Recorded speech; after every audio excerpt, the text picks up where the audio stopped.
Әке асқартау, отбасында әкенің орны бөлек. Әке сол шаңырақтың бар ауыртпалығын көтеретін, жақсы тәлім тәрбие беруге міндетті адам. Әке ұрпақтың панасы, үйдің басшысы. Өмірге келген баланың әрбір сәтті қадамы әке үшін үлкен мәртебе, зор мақтаныш болмақ. Кітап сенің асып таспайтын асыл досың. Себебі кітаппен дос болған адамның ой-өрісі кең, сөз мәдениеті жоғары, саналы, жан-жақты болып тәрбиеленері сөзсіз. Білімнің көзін ашып, сен ең алғаш ғылым саласын танытқан, оқытып үйреткен кітап.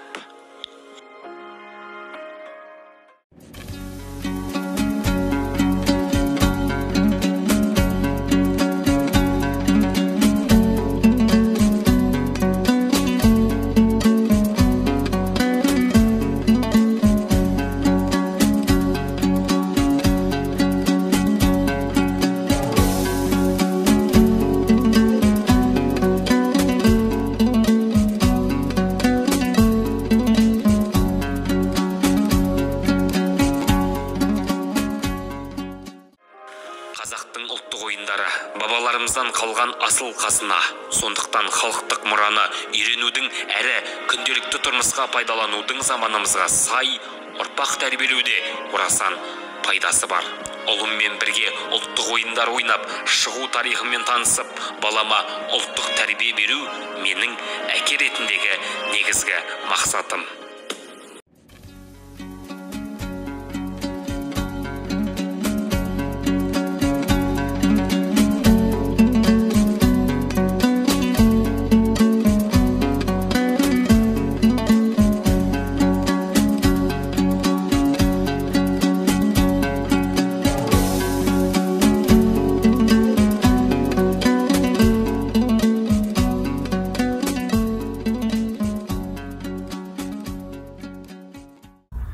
Тірі болсам, қазаққа қызмет етпей қоймаймын.